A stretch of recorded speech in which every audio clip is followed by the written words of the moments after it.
දැන් මාධ්‍ය ආයතන වලටත් මේ නිකන් මුට්ටිය දාලා බලනවා.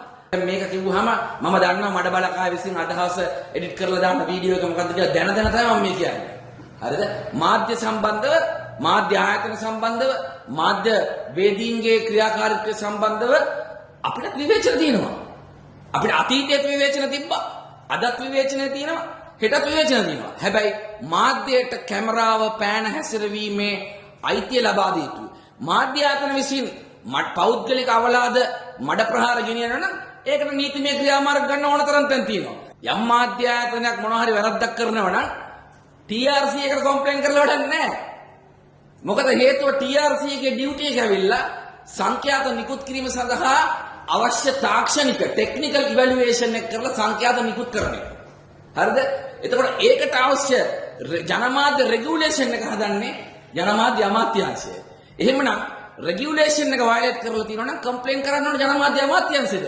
මේ තියෙන හදිසියට ඒකවත් දන්නේ නැතුව TRC එකට දානවා මේ ෆ්‍රීකවන්සි එක කැන්සල් කරන්න පුළුවන්ද කියලා. අපි පැහැදිලිව කියන්න කැමති මාධ්‍ය ආයතන වලට නම් අත තියන්න එන්න එපා. හරිද?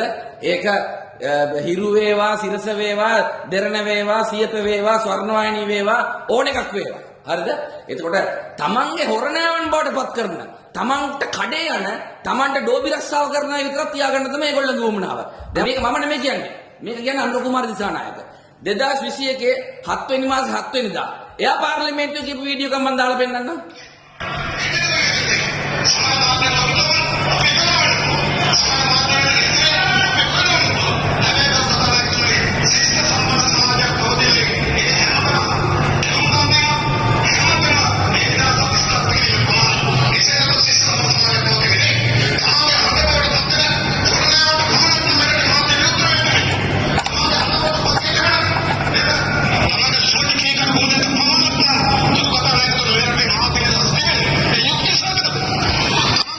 මම නෙමෙයි කිව්වේ අනුර දිසානායක. එතකොට ඒ අනුව අපි අනුර දිසානායක ජනාධිපතිතුමාගෙන් අහනවා අද ඔබට ඕන වෙලා තියෙන මේ විදිහට ඔබගේ ආණ්ඩුවේ හොරණෑවන් බවට පත්වන මාධ්‍ය විතරක් තියාගෙන ඔබ විවේචනය කරන ඔබගේ වැරදි අඩුපාඩු පෙන්වලා දෙන්න මාධ්‍ය ආයතන වහන්නද ඔබගේ උත්සාහය?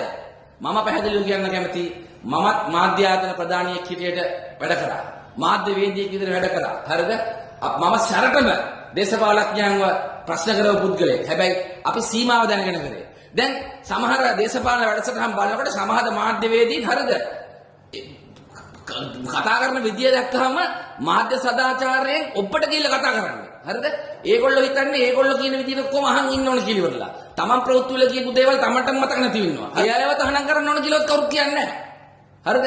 ඒ නිසා මාධ්‍ය වාක්‍යයම තමයි වැරදි අඩුපාඩු පෙන්වන කාණ්ඩය. මොකද මේ රටේ 4 වෙනි ආණ්ඩුව මාධ්‍ය කියලා කියන්නේ. ඒ නිසා අපි පැහැදිලිව කියන්න ඕන දැන් මීට පෙර තිබිච්ච ආණ්ඩුව විශේෂයෙන්ම මම සේවය කරන කාලේ සිරස මාධ්‍ය ජාලයට බෝම්බ ගැහුවා. නේද? මර්වින් සිල්ලා ඇවිල්ලා ගල් ගැහුවා. අපි ඒවට මුහුණ දුන්නා. හරිද? මේ අද නිකන් Facebook එකේ චණ්ඩි වෙලා ඉන්න අය වගේ නෙමෙයි. හරිද? එදා මේ මහින්ද රාජපක්ෂගේ ආණ්ඩුව කාලේ හරිද? සිරස මාධ්‍ය ජාලයට ක්ලේමෝ බෝම්බ ගැහුවම උදේ 6 වෙනකොට හරිද? උදේ 6 වෙනකොට රේඩියෝ විකාශනය පටන් ගන්න මූලිකත්වය ගත්තේ මම. එහෙම නවත්තන්න බෑ. හරිද? ඉතින් ඒ නිසා පොඩ්ඩක් මේ දන්නේ නැති අයට මතක කරලා දෙන්න කියලා කිව්වේ. හරිද? ඒ නිසා මාධ්‍ය තහනම් කරන්න තියා හිතන්නවත් එපා. අබ සරණයි විතරයි කියලා තියෙන්නේ.